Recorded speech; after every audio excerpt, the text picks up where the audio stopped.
Yo les custos, bienvenue sur Food Kitchen, le média qui vous cuisine la Ligue 1. De l'entrée au dessert, vous commencez à connaître. Et aujourd'hui, Luis Enrique au tribunal. Le procès de Luis Enrique à la barre. Luis Enrique et JB. Il y a une des deux personnes que j'aime le moins, mais je vous laisse deviner qui. Mais une devinette, enfin un indice, c'est pas JB. JB, ça va, tu vas bien? Ça va la forme. Ouais, très bien. On va pouvoir analyser un petit peu un peu plus que la mi-saison qui est passée maintenant. Donc, on va pouvoir parler un petit peu de Luis Enrique. C'est vrai que c'est des petites demandes. C'est cool d'ailleurs. Merci à ceux qui nous demandent d'évoquer des sujets. Carrément. Typiquement celui-ci, c'est hyper important et intéressant pour nous.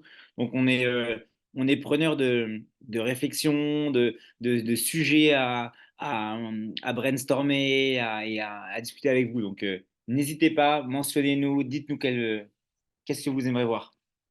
Des matières grises. On est là pour Exact. réfléchir sur toutes vos propositions et donc n'hésitez pas, encore une fois, comme JB tu l'as dit, vraiment Ouais. merci. Merci aussi pour le suivi qui augmente. Là, on a dépassé les 500 vues pour l'épisode de Juninho, la Madeleine de foot 500, 520, 550, je sais plus. Mais c'est énorme. Bon, Merci. c'est la légende. Donc je m'attendais C'est vrai. pas à. Pour moi, il faut On peut pas tout respecter la mouiller. légende. Voilà, ouais, voilà. Voilà, donc pour Zlatan, on attend les 10 000, voilà. Ouais. Mais non, mais c'est la légende Juni. Donc, mais c'est vraiment cool pour tout le soutien que vous faites depuis le début. Carrément. Et aujourd'hui, ben écoutez, on va continuer la petite recette de l'analyse que vous connaissez maintenant avec nous à Food Kitchen, l'analyse profonde et pointue, la meilleure de France pour certains. Mais bon, on va rester humble sur la Ligue 1 et aujourd'hui on va parler du coup de Luis Enrique. On va essayer de développer ça sous trois angles bien particuliers. On va essayer de parler de la tactique, le jeu proposé par Luis Enrique. Mhm. Qu'est-ce qu'on en Carrément. pense? Le développement de joueurs. Est-ce qu'il y a des joueurs qui se sont développés? C'est aussi important pour évaluer un coach, pour savoir Yes. si sous son coaching il y a des joueurs qui sont développés ou pas. Il peut aussi y avoir des gens qui se sont qui ont un peu régressé. Et puis, bien sûr, la gestion des joueurs sur terrain et en dehors du terrain. Et mon petit doigt me dit que c'est là qu'on va passer le plus de notre temps. Mais ça, on Carrément. verra. Je cherchais, je cherchais justement un des messages qui m'avait été remonté sur l'analyse de Luis Enrique. Je Ouais. voulais le rechercher, je voulais le retrouver sur un de nos auditeurs qui nous disait ce serait intéressant de parler de Luis Enrique. J'essaie de retrouver ça. Hein. Désolé pour c'est un peu du live, hein, mais j'aimerais bien Oh, c'est retrouver live, hein. pour qu'on puisse en même temps en Sinon, discuter. je vais meubler ça en parlant du dernier épisode qui est sorti. N'hésitez pas à aller voir l'épisode sur Clermont, l'analyse de la saison de Clermont avec Adrien, qui est le community manager Yes. de Clermont Foot Actu. Clermont qui peut-être va croiser le Stade Malherbe de Caen en Ligue 2. Oh, pardon, j'ai dit tout ça. Ah, Pardon. ah, ah, c'est Ah, mauvais. On n'est pas bon en ce moment, purée. On fait que de perdre. On fait que de perdre. On c'est est... chaud parce que vous avez vraiment une belle place de barragiste là, hein. Mais bon, ça s'éloigne. Ouais, on est cinquième. On va être, je pense on va jouer. Mais quand t'es cinquième, c'est compliqué pour atteindre la Ligue C'est 1. compliqué. J'ai retrouvé le message. Oh. Alors, un épisode sur Luis Enrique, sa com, sa gestion sur Food Kitchen de prévu pour. Attends, excuse-moi. Un épisode sur Luis Enrique, sa com, sa gestion sur Food Kitchen de prévu prochainement. De mon avis, pour le moment, si je suis supporter du PSG, je suis derrière. Car la saison est toujours sur de bons rails dans toutes les compétitions. Il n'y a aucun accroc, mais au moindre faux pas, en Champions League, je pense que c'est la foudre qui va s'abattre sur Luis Enrique. Car son comportement méprisant face aux médias et son caractère très très sûr de lui peut lui revenir dans les dents très rapidement. S'il fait demi de Ligue des Champions en sortant face à un City ou un Real, qu'il gagne Ligue 1 et Coupe de France, sa saison sera néanmoins plutôt réussie et il sera conforté. J'attends de voir. Mais moi, mais moi, je me marre de ces interviews, surtout auprès d'Alexandre Ruiz. Il le moleste ou se fout de lui en permanence. Le pauvre, c'est un de mes journalistes préférés, en plus, Alexandre Ruiz. Chaque fois qu'il interview Luis Enrique, ça me blesse, ça me blesse, ça me fait vraiment mal. Mais écoute, on va considérer cet avis d'internaute comme l'entrée pour nous lancer un peu directement vers le plat pour gagner du temps. Donc on va rentrer dans le vif du sujet. On va parler de la tactique. Moi j'ai un onglet parmi les trois que j'ai cités dans lequel je sais que je vais vraiment m'étendre. Mais je vais commencer. Je vais te laisser d'abord parler. Au niveau de la tactique, du jeu proposé par Luis Enrique et du coup par le PSG, qu'est-ce que t'en as à penser? T'es convaincu ou pas? Ah, déjà, pour un petit contexte un peu historique, Luis Vas-y. Enrique, c'est quelqu'un, bah, déjà, c'est un joueur qui n'est pas forcément en adéquation avec avec l'entraîneur qu'il est. C'est-à-dire que c'est un joueur qui était assez, qui pouvait jouer partout, vraiment. Il a joué tous les postes, hormis défenseur central et gardien de but. Mais il a joué partout et c'était un joueur qui arrivait à s'adapter parce qu'il était polyvalent de un et qu'il comblait un peu son son côté atypique en étant très dur sur l'homme, très virulent, très rugueux. Et du coup, c'est complètement bah, l'opposé de l'entraîneur qu'il est, un entraîneur qui prône les bases du beau jeu. C'était un entraîneur qui a commencé avec le FC Barcelone, mais la réserve, donc en troisième division.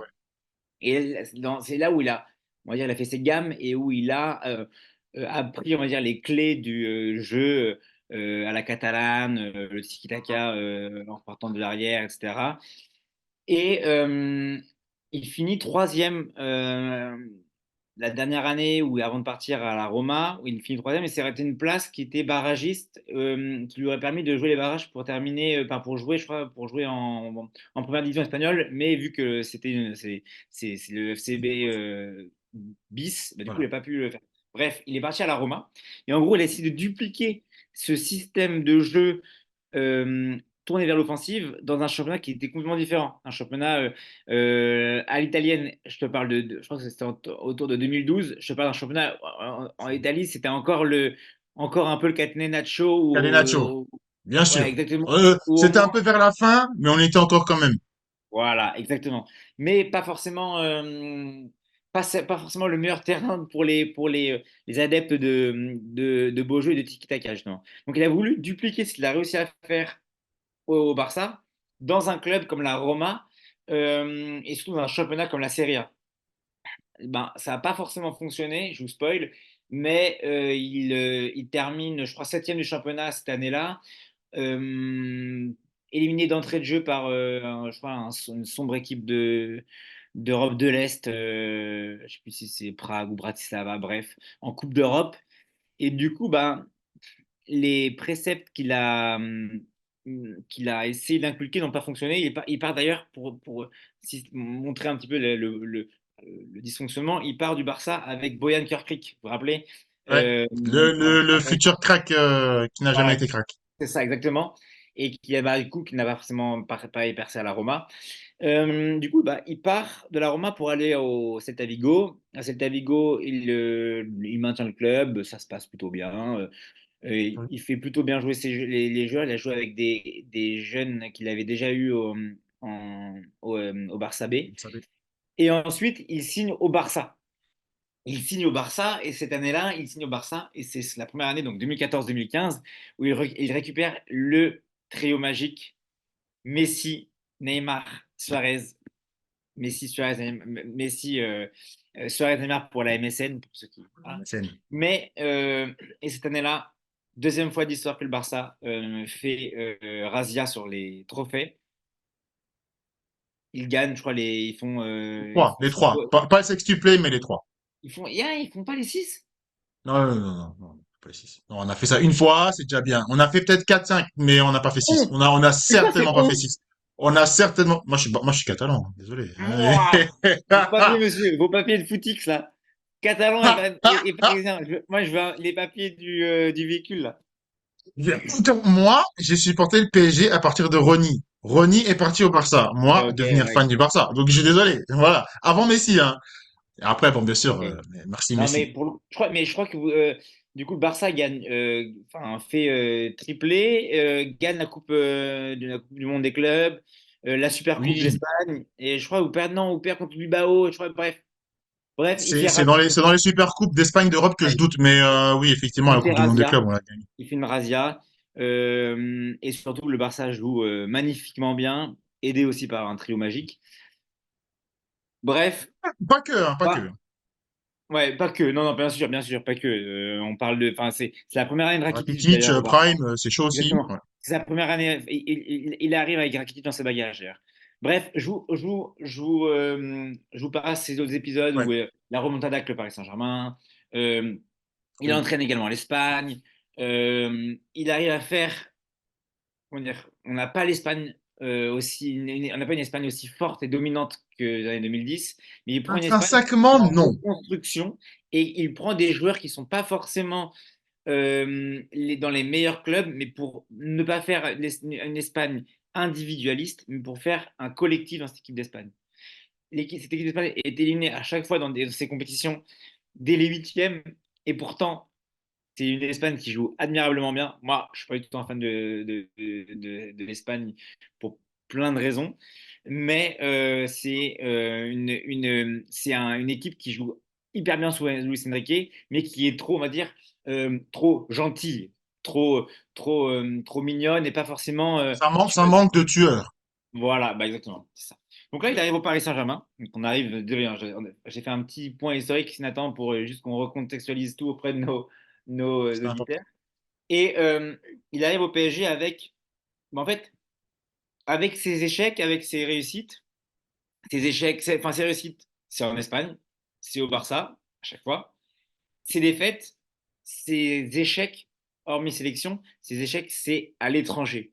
Donc il se remet en danger en partant à l'étranger, en signant au Paris Saint-Germain, et il essaye, mine de rien, il essaye, c'est qu'il duplique ce qui a marché en Espagne et au Barça, et en équipe nationale, sur le Paris Saint-Germain.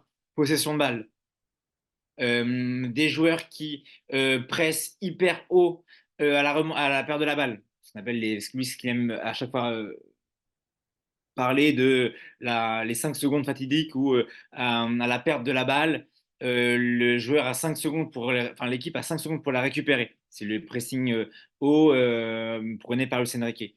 Donc c'est ce qu'il essaye de faire au Paris Saint-Germain en arrivant et il n'y a pas de l'échec comme à la Roma. Alors pourquoi? Parce que déjà le championnat, enfin le Paris Saint-Germain est ultra dominant en championnat et ça lui et permet au Paris Saint-Germain de faire cette de, de, de, de, de, de déployer son jeu, on va dire, et d'être hyper fort à la récupération. Ok. Donc, d'un point de vue tactique, force est de constater qu'en Ligue 1, pas de doute, ça fonctionne.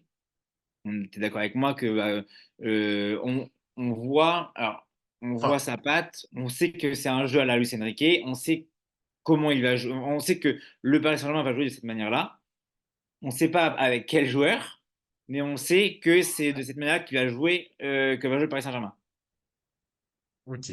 Ouais, Et quand tu dis ça marche, c'est ça marche, ça veut dire que les résultats sont là. c'est-à-dire que enfin, en Ligue 1, les résultats sont là. En Ligue des Champions, il y a eu plus de problèmes à mettre ça en place. Pourquoi? Parce qu'il a aussi fait face à des équipes joueuses et qui pouvaient potentiellement vouloir le ballon, type Milan à San Siro, type, Il y avait que le Milan. Type Sociedad, je suis désolé, mais en possession de balle, alors, j'aimerais bien revoir les stats, mais par rapport à la Ligue 1 où Paris Saint-Germain a vraiment la balle, Ah là, oui, par le rapport à la Ligue 1, bien est sûr. bien plus Bien sûr. équilibré. Par rapport à la Donc, Ligue 1, bien sûr, mais par rapport à la Ligue 1, il n'y a pas de club il y a très peu de clubs qui actuellement, bon, même si la Sociedad actuellement, c'est plus trop ça, ah oui, mais mais moi, je veux dire, on pouvait s'y attendre. Mais je crois que la seule équipe qui vraiment les a défiés dans la possession, là, je m'arrête juste à la possession. Oui, c'est l'AC Milan. Même ouais. si Dortmund a essayé quelque chose, mais bon, c'était pas trop ça. Donc Oui. tout ça pour dire que j'en arrive à ma finalité sur ce point tactique, c'est que le côté tactique made in Luis Enrique euh, est bon. C'est-à-dire que le supporter du Paris Saint-Germain qui est supporter du PSG, enfin, qui regarde le Paris Saint-Germain depuis 10 ans, à part, je me répète, je ne suis pas fan du personnage, à part Laurent Blanc, qui avait un jeu déployé, on reconnaissait la patte, on savait comment allait jouer le Paris Saint-Germain, le Paris Saint-Germain allait jouer de cette manière-là, possession de balle, etc. Depuis Laurent Blanc, on n'a eu aucun coach avec qui on se disait, OK, on part sur ce jeu-là, on sait comment va jouer le Paris Saint-Germain, on a une identité Paris Saint-Germain. Ouais, Que ce c'est soit vrai. avec Emery, que ce soit avec Tuchel, que ce soit. Il y a eu beaucoup Tout, d'adaptations en tout, fonction de l'adversaire. Tourelle a essayé. En fait, A ils ont essayé. essayé. Tourelle a Voilà. essayé. Emery a essayé. Et Et par c'est contre, pour pas moi, pas possible. Pochettino, non, je Ouais. comprends pas. Et Emery non plus. Et Galtier non plus. Mais Du oui. coup, pour moi, depuis Laurent Blanc, c'est le seul où on sait on sait le projet de jeu du Paris Saint-Germain, on sait que c'est de la possession, du pressing haut, Je suis et d'accord. voilà. Donc, au moins, moi, ces bases-là, elles sont Je suis d'accord. identifiées et claires pour moi. Ouais, non, je suis d'accord. Je suis d'accord. Je suis d'accord. Et je dirais que tu vois quand même que l'importance aussi des ailiers pour Luis Enrique, dans le sens où avec le Barça, tu le disais, bah là, il a été magnifiquement bien servi avec deux des meilleurs ailiers de l'époque. Et puis même en Espagne, je veux dire l'équipe nationale, c'est pas par hasard Ouais, si même des gens comme Olmo qu'on exactement, je vais connaissait dire pas ça. forcément, bah voilà, des gens comme lui ont réussi à se déployer et à se développer parce qu'au final, tu t'es lié, en tout cas à l'époque, t'étais lié, t'étais espagnol. Tu sentais que même si tu jouais dans un petit club, on va dire espagnol, si vraiment tu faisais tes matchs, t'avais des chances de te retrouver dans le système de Luis Enrique et de performer correctement. Et aujourd'hui, quand je vois, personnellement, je suis pas si étonné que ça quand j'analyse vraiment la tactique de Luis Enrique de l'éclosion de Barcola.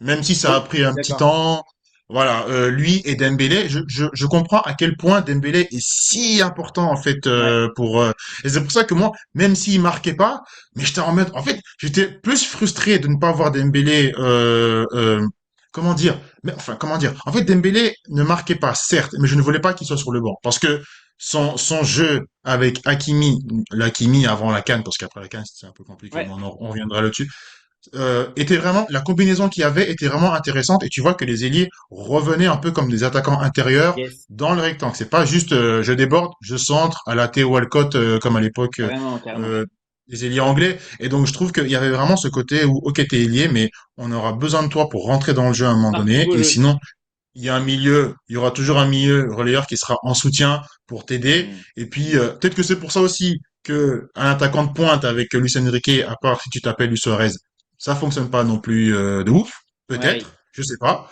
on verra. Mais je trouve que Typiquement, quand ce que tu dis excuse-moi, sur les îles, je t'interromps, mais c'est Neymar, en grande partie, son début de carrière tonitruant en Espagne avec le Barça, grâce à Luis Enrique aussi. Enfin, ses débuts, je ne sais pas si c'est ses débuts. Non. Parce qu'il a, oui, il arrive, non, non, il arrive avant, il arrive un an avant. Mais non, en gros, Neymar arrive avant. ouais, mais il devient un joueur accompli cette Ah oui, année-là oui, avec oui, grâce à Luis Enrique parce qu'il le oui, fait oui. pas seulement, c'est pas seulement un ailier qui prend la profondeur, etc. C'est un ailier qui participe au jeu. C'est le deuxième numéro 10 après Messi Tout à et fait.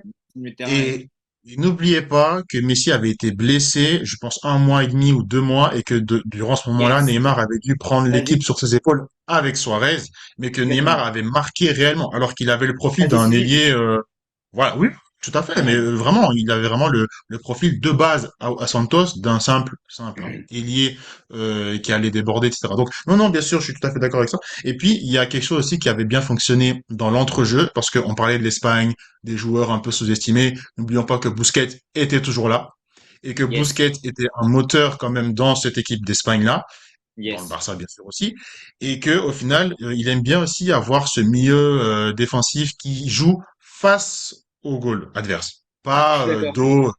Voilà, et Mais c'est pour ça que Fabien Ruiz, quand il a un peu de mal, il a un peu de mal. Et Ugarte, qui était là, qui au début de saison ratissait partout, on se disait, mais voilà, le PSG qu'on veut voir, etc. Quand ça a commencé à coincer, eh ben ça a commencé à coincer. oui, mais parce que c'est pas un profil qui est adéquat, qui est Enrique compatible pour moi, Ugarte.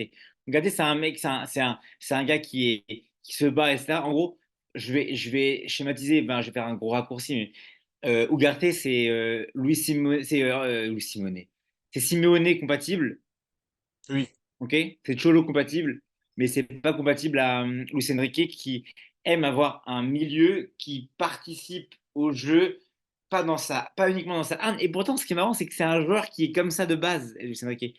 Et du coup, il veut oui, oui, avoir un milieu de terrain. bah, comme tu dis, Busquets. Euh, en Espagne, quand il a l'Espagne avec lui, il a qui en milieu de référence, hormis Busquets? Il y a Rodri, mais un autre. Ouais, il y avait Rodri. Qui fait débat en plus. Bref, si, bah, si, les participatifs qui sont les 8 c'est Pedri, Ah bah Gavi. oui, Voilà. il a lancé tous les deux. Oui. Voilà, mais typiquement, et moi, et on y revient, et ça ne m'étonne pas du tout, et on en reparlera dans les joueurs qui l'a fait progresser. Mais pour moi, le syndrome Luis Enrique, enfin, le symbole Luis Enrique Ah, je vois où tu vas en venir. Ok. se traduit sur Vitinha. C'est pour moi, Vitinha, c'est la pièce maîtresse du milieu de terrain du Paris Saint-Germain. Mais encore ce week-end, les passes où il casse les Ouais. lignes, la qualité de passe de ce joueur quand il est en confiance, c'est soyeux. Bon, bon, bon, bon. Alors, du coup, bah, c'est bon. Je pense on est d'accord sur le premier point. Convaincu, Ouais. tactique, je Donc, proposais. attends, non, non, non. Je veux t'entendre dire, Luis Enrique est un bon tacticien qui convient et qui permet de donner au Paris Saint-Germain une identité. Vas-y, répète après moi. Ah, ben écoute, moi, j'ai aucun problème avec Luis Enrique, tacticien. Attends, moi, le problème n'est pas là. Hein. Le problème, il Ok, n'est ok, pas là ok. du tout. Quoique, on pourrait quand même avoir des réserves parce que, c'est bien de mettre Kylian sur le banc, mais on voit les matchs nuls. On n'est pas là pour ça. On n'est pas là pour les Ah, matchs nuls. alors, non, non, Mais pour moi, c'est attends, attends, attends, un sujet, ça. attends, tu veux que je dise, Luis Enrique, c'est le maître du monde. Attends, avant d'arriver à là, il faut quand même se rendre compte aussi qu'il y a des matchs nuls qui sont là depuis un petit temps, mais c'est pas tactico-tactique. Donc, je rentre pas dans ce volet-là maintenant. Donc, tactico-tactique, je proposais, oui, Luis Enrique me convainc. Il me convainc, pas entièrement, mais il me convainc. Et donc, du coup, on est d'accord sur ce point-là.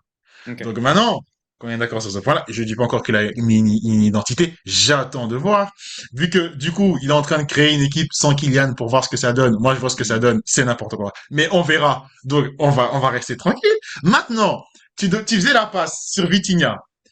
Donc ça nous emmène au deuxième onglet. Les joueurs qui ont progressé ou qui ont régressé.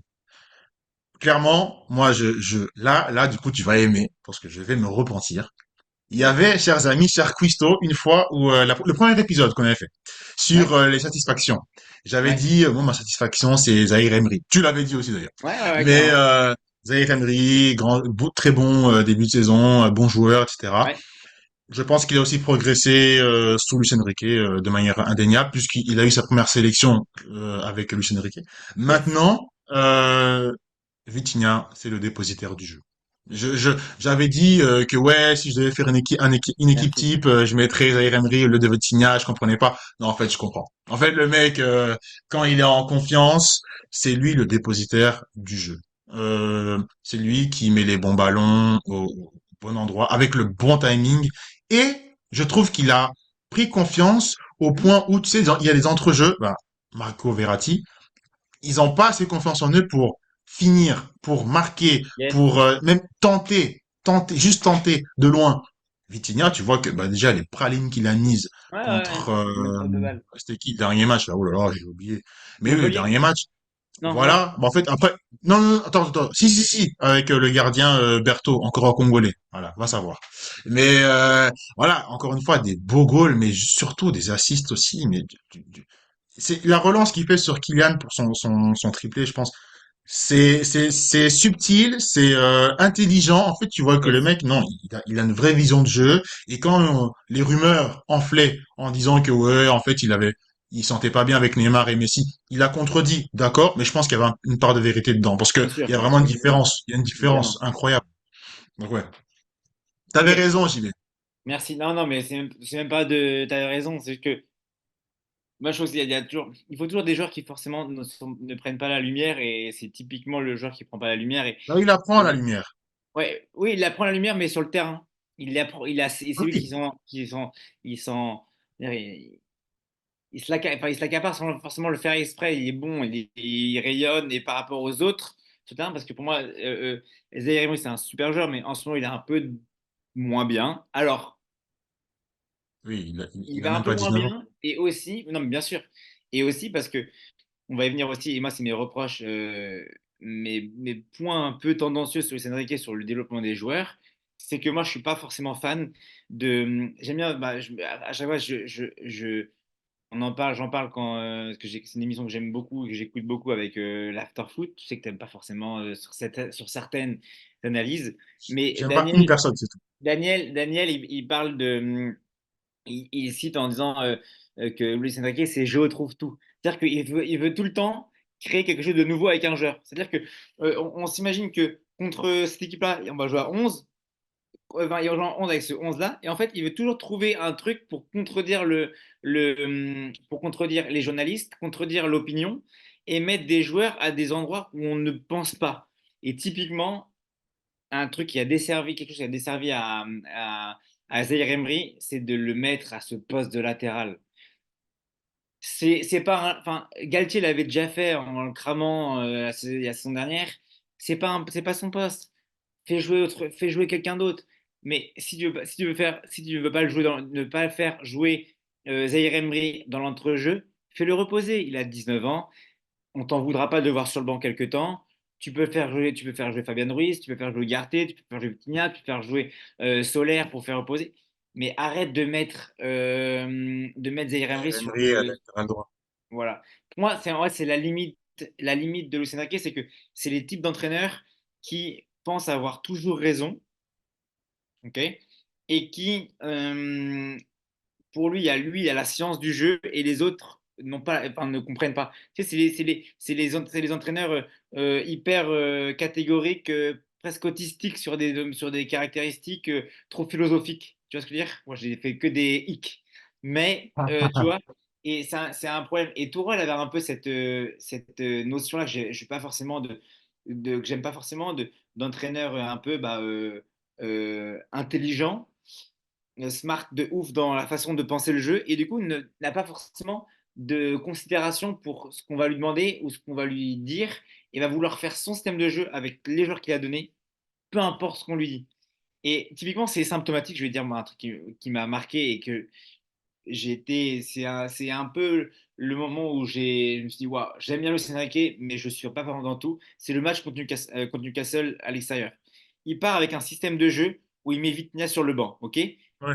Il vient sur le banc et il joue en Avec les quatre attaquants, voilà, c'est ça. Colomani, Et en fait, ouais, mais au bout de au bout de 10 minutes, on voit tous, mais tous qu'on voit tous à la 10 télé que ça minutes marche même. pas.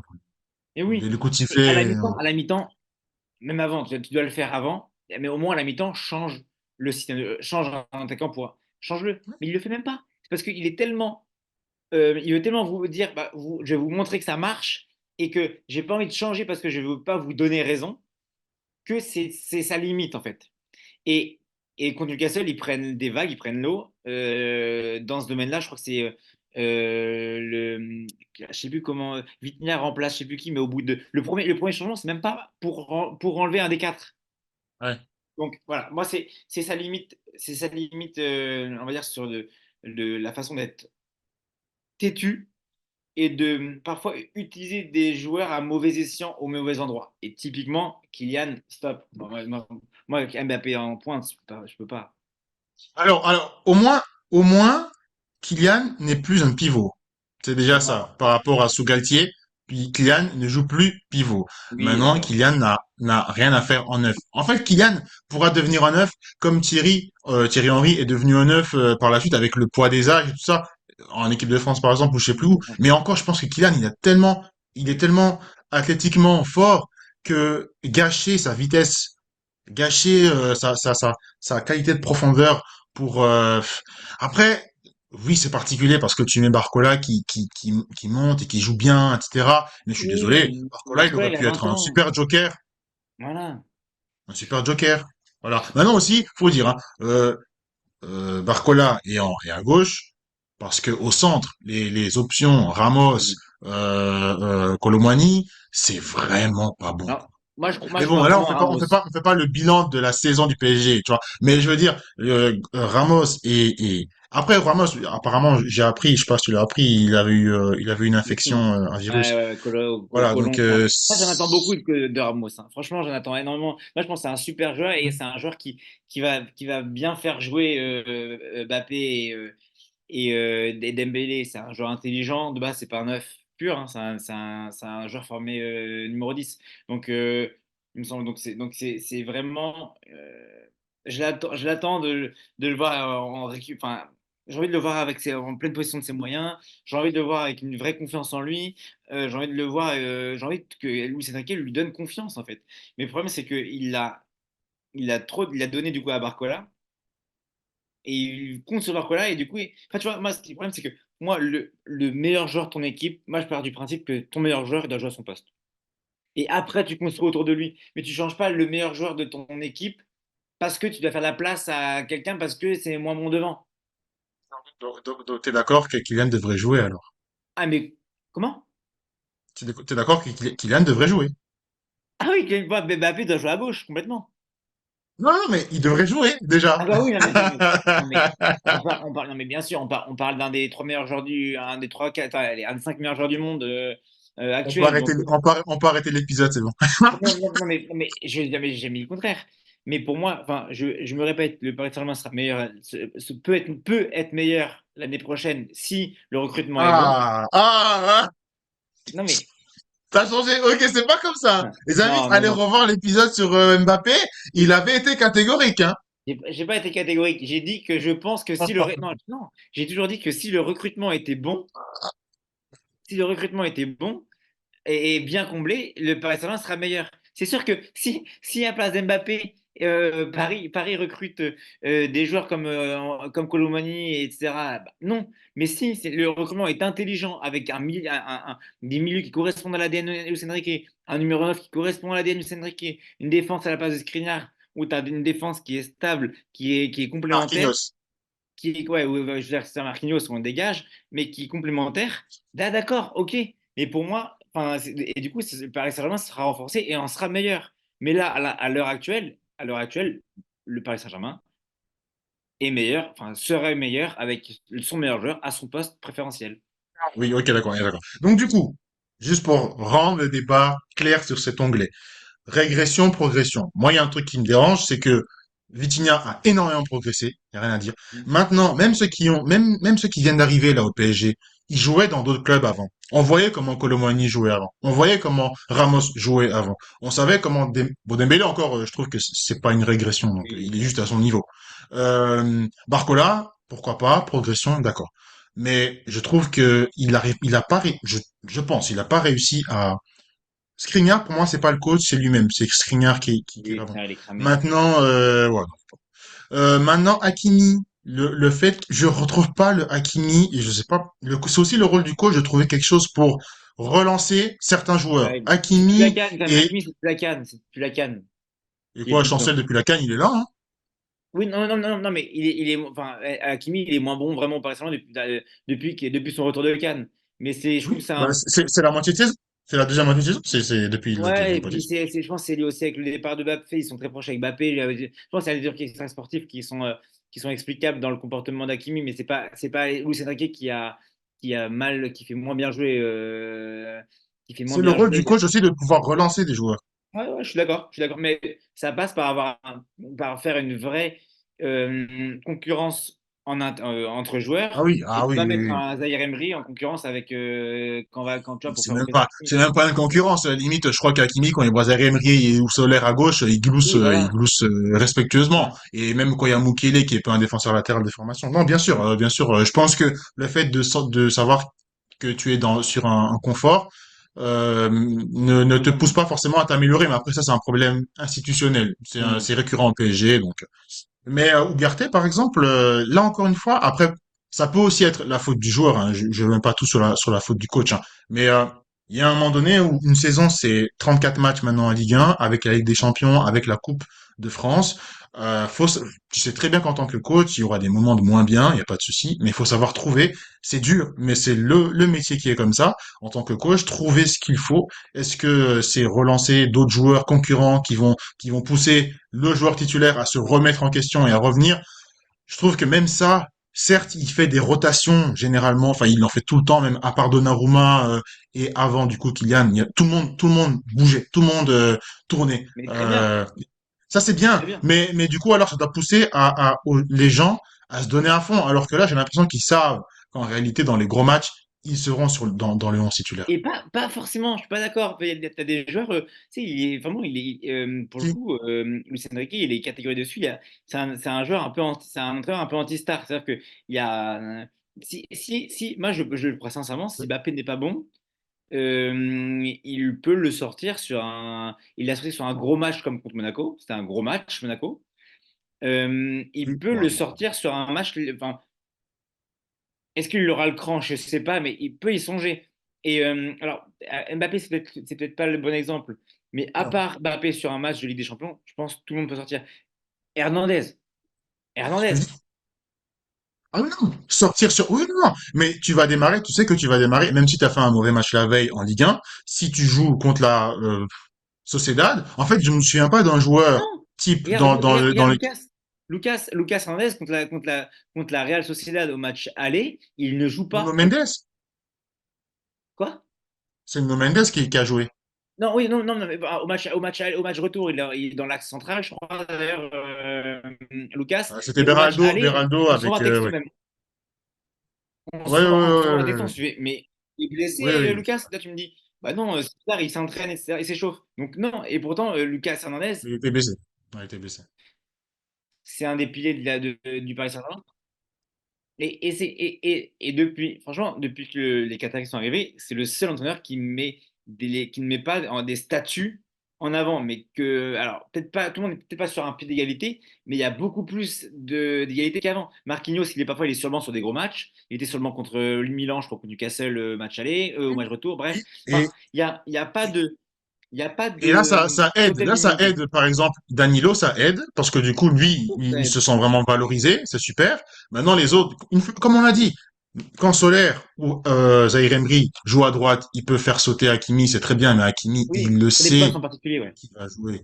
Tu vois, dans l'entrejeu, Zaïre Emery et Vitinha, ils savent qu'en Bien réalité, sûr. ils vont jouer. Tu vois. Mais après, tant mieux parce que c'est des bons joueurs. Mais je veux dire, il faut, si tu veux faire progresser quelqu'un et que tu veux, comme Mbappé, par exemple, le mettre sur le banc pour Mm. le titiller ou le pousser à devenir meilleur, je ne sais pas. Ben, faut que ça soit, faut que le résultat vienne. Alors, moi, j'ai l'impression que c'est du turnover pour du turnover pour certains joueurs. Ok, pour certains joueurs. Oui, sur des postes, il n'y a pas de doublure, en fait. Mais ça, c'est un effectif qui a été mal construit en début de saison. Et pour le coup, Ah oui, voilà, ok, oui. toi, ça, c'est une politique sportive qui n'est pas forcément bonne. Et je me répète, mais la vente de Mbappé permettra de construire un groupe plus homogène, avec des joueurs, avec une concurrence saine, avec des joueurs qui des postes doublés, un milieu de terrain renforcé. Alors, peut-être que tu perds en one shot sur un top player, mais tu y gagnes sur un collectif. Et sur un collectif, c'est pas 12, c'est pas 11 joueurs, c'est pas 12 joueurs, c'est pas 13 joueurs, mais c'est un groupe de seize joueurs, 16 joueurs qui sont potentiellement titulaires. Du coup, parce que alors là, on parle maintenant de la gestion, c'est la dernière partie. De toute façon, on était déjà un peu dedans, hein. Mais Oui, tu parlais du fait que la vente de Kylian, qui n'est pas quelque chose freiné par le coach, hein, qui le met sur le banc sans ouais. problème, va aider les joueurs.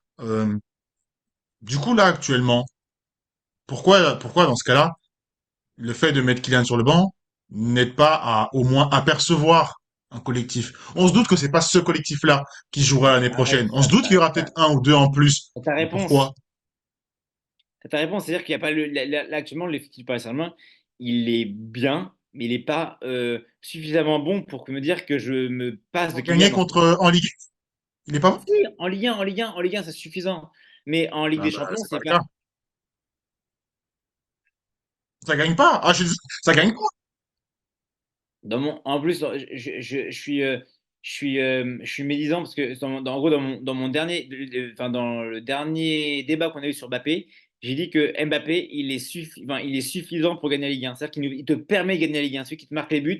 Sans Mbappé, je suis pas sûr que tu puisses être là. Le Paris Saint-Germain actuellement sans Mbappé, je ne suis pas sûr qu'il peut être champion aussi facilement. L'année dernière, c'est pas le cas. Pour moi, l'année dernière, en plus, je l'ai dit la dernière fois, Mbappé, sans Mbappé l'an passé, Paris n'est pas champion. Sans Mbappé cette année, j'en doute également. Il y a une vraie concurrence qui peut s'instaurer. Il y a une concurrence qui peut s'instaurer vraiment. Mais pour gagner une Coupe d'Europe, je pense qu'il faut un collectif et que Mbappé n'est pas suffisant au Paris Saint-Germain pour gagner une Coupe d'Europe.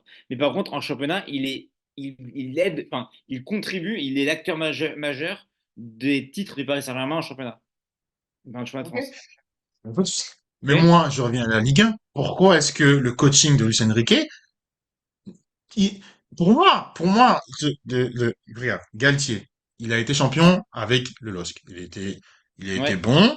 C'était pas un collectif forcément, même s'il y avait des bons joueurs, hein, mais je Ah veux dire, non, non, je suis c'était d'accord. pas, non, non, mais c'est la même qualité que le PSG sans Kylian, du coup. Donc, du coup, pourquoi est-ce que un Galtier y arrive? Pourquoi est-ce que comment il s'appelle, le gars du LOSC? Oh là là, pas René Girard, mais celui avant. Rudy Garcia. Merci, Garcia. Pourquoi est-ce qu'un gars comme lui y arrive?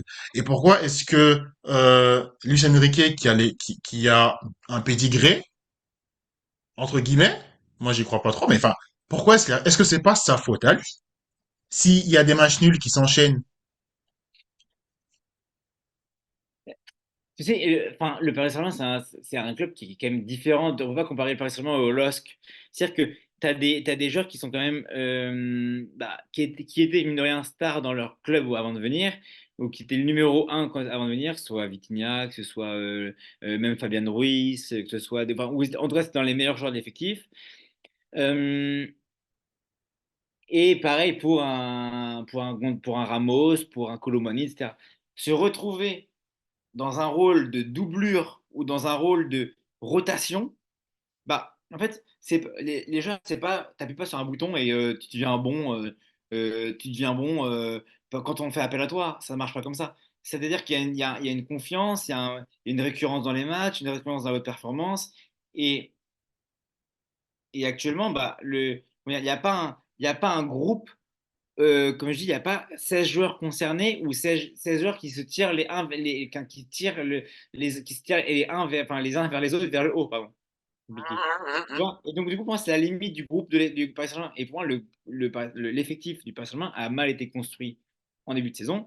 Et du coup, ne te permet pas d'avoir un groupe compétitif qui te permet de hausser le niveau quand il faut en Ligue 1 quand Mbappé n'est pas là. Chose qui était. Non, tu n'es pas d'accord avec moi? C'est-à-dire que, bah, moi, j'ai du mal à imaginer que l'effectif sans Kylian peut avoir autant de mal à gagner en Ligue 1. C'est pas pour dénigrer la Ligue 1, loin de là.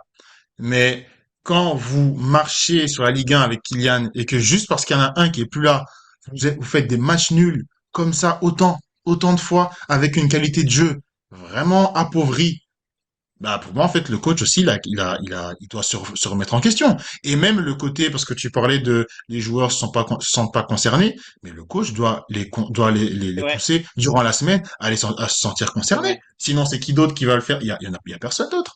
Et, c'est et pour vrai. moi c'est ce côté-là où peut-être que les joueurs durant la semaine ne se sentent pas valorisés ou je ne sais pas, j'en sais rien, mais C'est peut-être pour qu'il n'y a ça pas que une atmosphère terrible c'est aussi, je sais pas. c'est pour ça que notre auditeur Fabien, qui me dit, qui nous avait dit, oui bah euh, jusqu'à ce que ça marche, ça va aller, il va être conforté, mais au moment où ça peut coincer, là il va se faire attraper par la patrouille entre guillemets parce que bah la Ouais. qualité de jeu entre guillemets sans Mbappé ou sans certaines individualités n'est pas aussi bonne que lorsque certains ne sont pas là. Après, moi vraiment,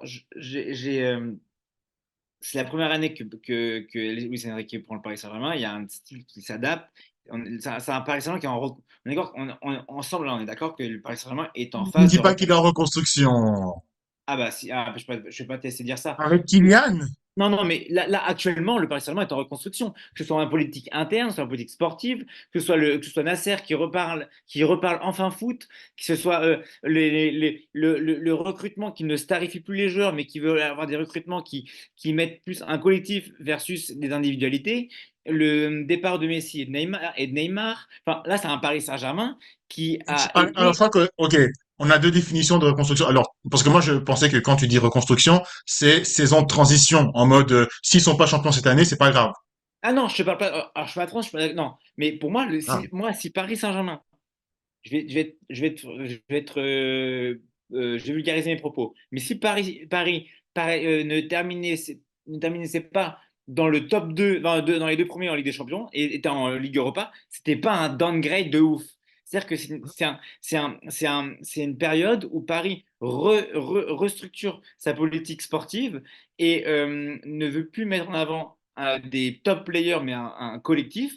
Et Enrique est en train de travailler sur pas sur du one shot, mais on lui laisse enfin le temps pour Oui, bosser. Et ben du coup, moi si, ça aurait pas été un pas en arrière de terminer troisième du groupe de Ligue des Champions. Et là, en fait, le paradoxe, c'est que en plus, ils sont en quart, donc c'est chose qui était pas forcément évidente depuis quelques années. Et en plus, ils ont une occasion incroyable de potentiellement aller assez loin dans la compétition avec le Barça, qui est pas forcément le meilleur des Barça, et avoir potentiellement une demi qui est abordable. Donc, oui, mais attends, alors moi, je vais te dire honnêtement, je vois pas du tout un scénario dans lequel les performances de Ligue 1 vont être moins importantes que les performances en Ligue des Champions. Pour moi, tu peux très bien être en quart de finale en Ligue des Champions ou demi-finale. Bon, ça arrivera pas, tant mieux, mais imagine si Brest était à 4 points ou 5 points de PSG, ça n'arrivera pas, hein, je pense, mais ça n'arrivera pas. Et imagine si le Brest gagnait au dernier match de la 34e oui, mais journée là, contre, là, demi-finaliste, quart de finaliste, bon, finaliste peut-être pas, de Ligue des Champions, ça va sauter, hein. mais d'accord, enfin, t'es d'accord quand même que là, ça fait quand même beaucoup de si. Là, attends, Oui, je regarde le classement. Il y a 12 points d'écart entre les deux équipes. Donc, il y mais a, non, pas de souci. Mais quand Kylian, moi, c'est vraiment, c'est pour ça que pour moi, je comprends pas pourquoi Kylian est sur le banc, parce que il se met en danger lui-même, Luis Enrique, dans son bilan.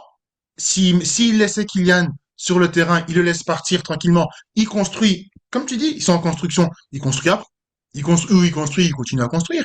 Et tranquillement, il s'assure au moins un bon bilan en Ligue 1, parce que là, le bilan depuis Kylian est sur le banc, si on compare tous les clubs depuis Kylian est sur le banc, je suis pas sûr que le PSG soit premier. Donc, il peut au moins non, stabiliser mais son bilan. là, Kylian, il est sur le banc, là, il est sur le banc, il n'est pas sur le banc à chaque match, il est sur le banc sur certains matchs.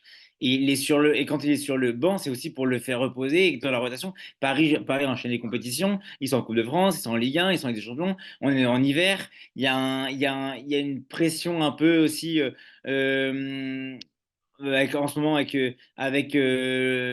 ses affaires potentiellement pour partir au Real Madrid. En fait, il y a une grosse attente autour de lui. Donc, c'est aussi je pense aussi qu'il le préserve intelligemment. Mais Luis Enrique, je te Il rappelle le que c'est un des préservait seuls. pas avant. Il le Je te, préservait pas avant. je te rappelle que Luis Enrique, c'est un des seuls qui a mis Messi sur le banc pour le. Une Pour fois. le Ah, attention, je l'attendais celle-là. Une seule fois et il a failli sauter. Il a compris direct. On fait pas Oui, ça mais avec les bon, stars. d'accord, ok, mais il l'a fait.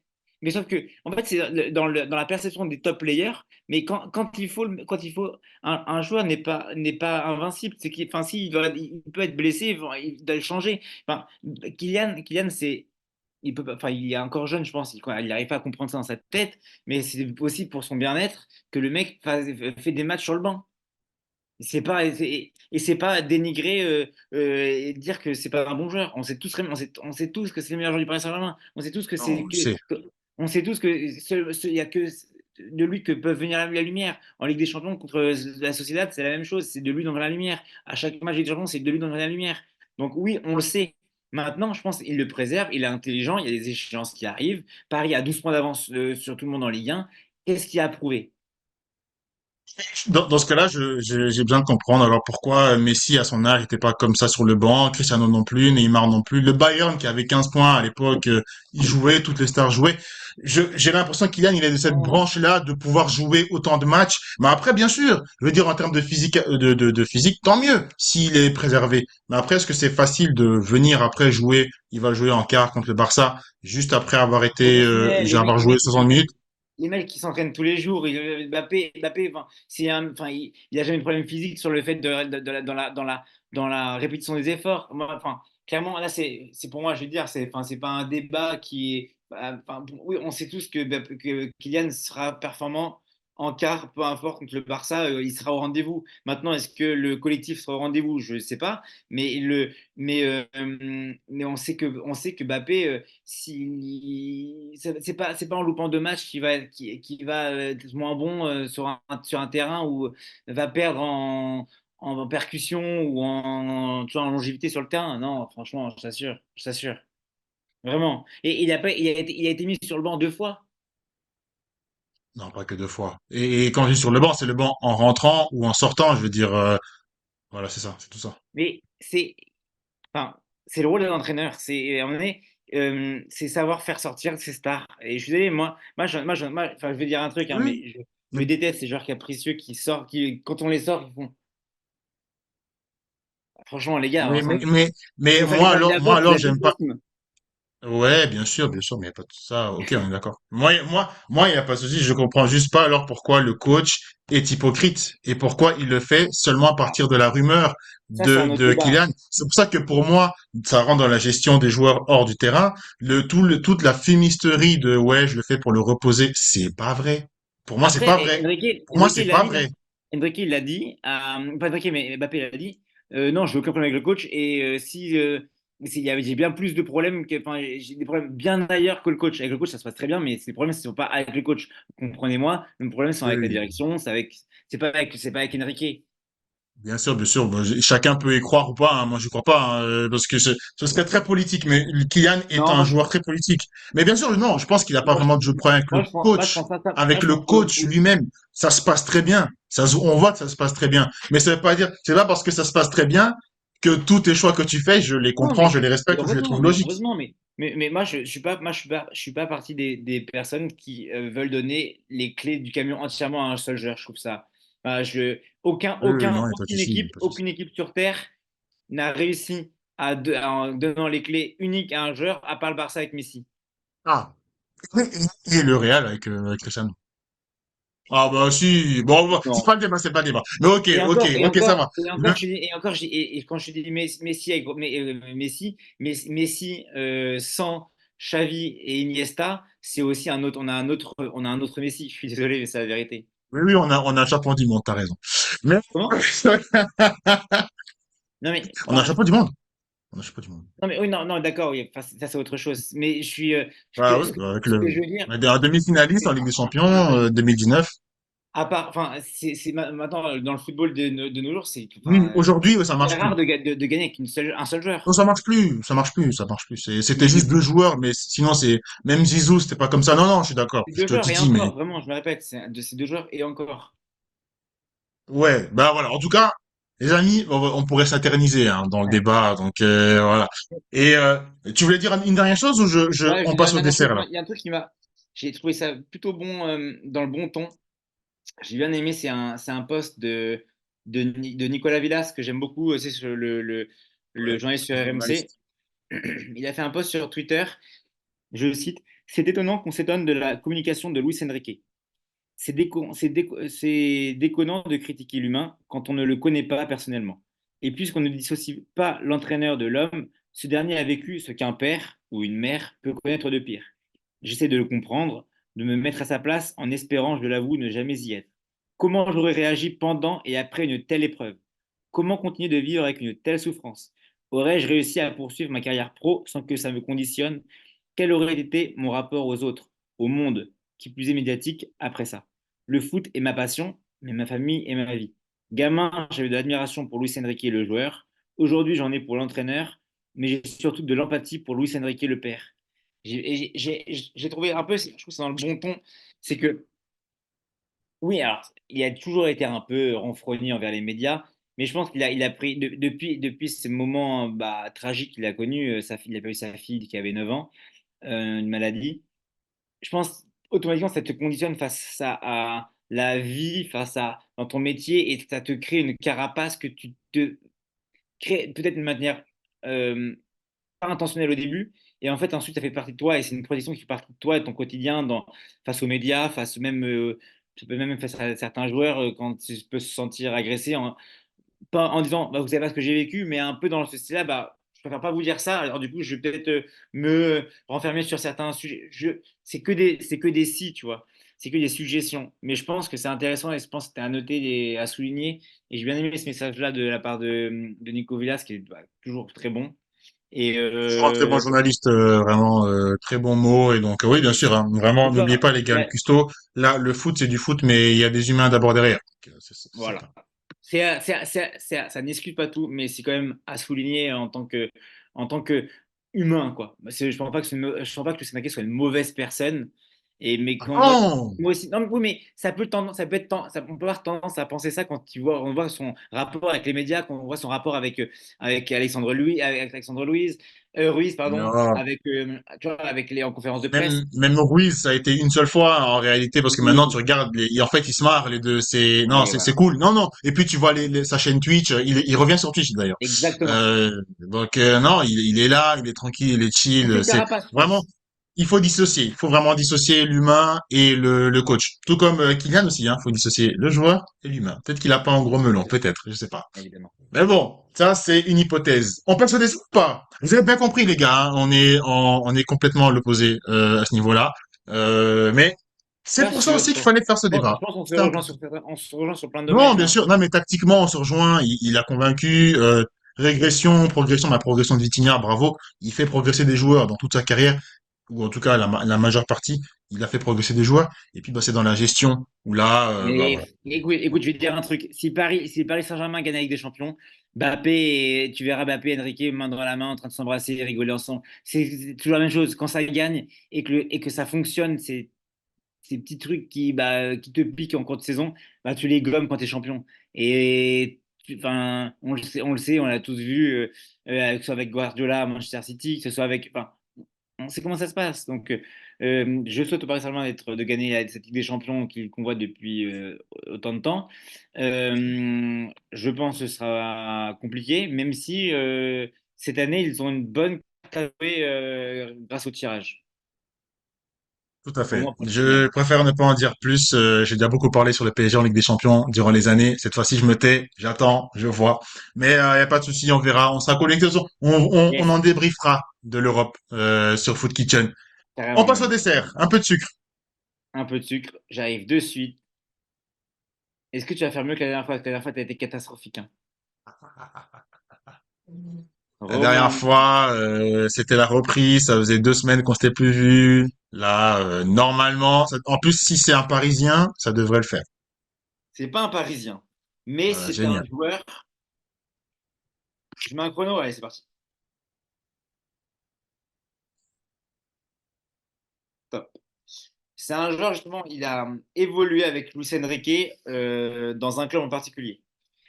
Même mieux, il est arrivé en même temps que lui et il est parti en même temps que lui. C'est un joueur qui a été, pas un homme de base d'Enrique Enrique, mais qui, genre, on parlait d'effectifs et de joueurs qui pouvaient être le 12e, 13e homme. C'était ce 12, 13e homme qui pouvait ressortir du banc, qui a marqué sur des derbies, enfin des gros matchs, pas des derbies, sur des gros matchs, et qui a apporté sa pierre à l'édifice à ses titres, ses nombreux titres dans ce club. C'est un joueur, c'est un défenseur, c'est un joueur Attends, mais français. il a joué en Ligue 1? Il a joué en Ligue 1. Il a joué en Ligue Ah, 1. C'est un Français d'ailleurs. C'est un Français. Il est international français. Il a été international français entre 2011 et 2016. Il a fait que 5 matchs pour le coup. 5 matchs, 0 but. Il a été en France, en France moins 18, France moins 19, France Espoir, toutes les catégories. Il a fini récemment dans un club amateur que je ne connais pas, l'UNES Sports. Et entre le moment où il a connu Luis Enrique pendant 3 saisons, 3 ans, 3 belles années en Espagne, 91 matchs, 4 buts. Donc ouais, c'est Barcelone, tu l'auras compris. Il était parti en 2017 jusqu'en 2020 au Sporting Portugal où il fera 106 matchs et 9 buts. C'est pas un joueur où on aurait pensé qu'il avait une carrière, qu'il aurait pu avoir une carrière de ce type-là, mais il a créé sa carrière. Il allait chercher à chaque fois sa carrière. Enfin, c'est clubs plutôt connoté Europe, type Sporting Portugal, le Barça. Avant le Barça, et c'est ce qui a donné envie au Barça de le prendre, c'est que c'était un des défenseurs majeurs de Liga, et surtout dans son club où il était connu et reconnu, le FC Valencia. ah, Donc, Jérémy Mathieu. bien Je joué. l'avais, en fait, je l'avais, mais j'allais justement te poser la question, est-ce qu'il a joué avec Luis Enrique? Parce que dès le début, tu as dit, il est venu avec Luis Enrique, il est parti. Je pensais que c'était quand Luis Enrique était joueur. Donc, je me suis Ah, dit, autant pour moi. Non, donc non, c'est non, parce non, que non. j'étais en train de chercher super loin. Ah ouais, non, Mais non. ok, Et ok, non, mais de toute façon, je l'avais avec Sporting, j'avais un seul. Et d'ailleurs, oui, très belle patte gauche sur les coups francs. ouais, très. Et même gros jeu de tête aussi. Mais Oui. je voulais pas commencer par. J'ai commencé à Sochaux, j'ai commencé ensuite, je suis parti à Toulouse pour ensuite rejoindre la Liga où j'ai été entraîné par Ouais, Luis non, Enrique. j'aurais, ouais, là, Pareil. j'aurais. Tu vois, là, Toulouse, Toulouse, j'aurais j'aurais pu. eu, ouais, ouais, ouais. Ok, ok, ok, Bien ok, joué. ok. 2 minutes 02, je pense pas un de ton record, ça. Ouais, 2 minutes 02, mais c'est parce que j'hésitais, c'est parce que t'as fait exprès, t'as pas vraiment Ouais, expliqué. j'étais coquin, j'étais coquin. Mais ouais, non, mais qu'est-ce qu'on peut dire sur Jérémy Mathieu? Non, bon défenseur, Non, qui j'aurais bien voulu voir jouer en Ligue 1 après le Barça. Ça aurait été bien sympa. carrément même, carrément. Ouais, ouais, ouais, ouais, ouais. En tout cas, les amis, voilà, c'était un. J'avais dit, hein, c'est juste le temps de se remettre en fait dans le bain, etc. Et puis Yes. voilà. Et les jeux, les quiz, c'est vraiment un jeu d'enfant pour moi. Mais dans tous les Yes. cas, est-ce que l'Europe sera un jeu d'enfant pour le PSG de Luis Enrique? C'est ce qu'on verra. On va analyser ça ensemble. De toute façon, il n'y a pas de souci. En tout cas, c'est Yes. encore avec Foot Kitchen que nous pourrons analyser ça. Restez à l'affût et encore un tout grand merci pour votre suivi. N'hésitez pas, encore une fois, à nous dire ce que vous en pensez, à nous faire des commentaires de vive voix en DM, dans tout ce que vous voulez. On est Et disponible. on va revenir avec des petits cadeaux, un petit cadeau sympa dans les prochaines semaines avec, on n'en dit pas plus, mais avec euh, quelqu'un que vous ne connaissez peut-être pas, quelqu'un de l'ombre, mais qui a évolué avec des joueurs qui vont tous marquer. Donc on n'en dit pas plus, mais on a hâte de vous partager cet épisode qu'on a hâte d'enregistrer également. Voilà. Vous aimez ce suspense? N'hésitez pas. Yes. Abonnez-vous, activez la cloche et à bientôt. Ciao! Ciao, bye.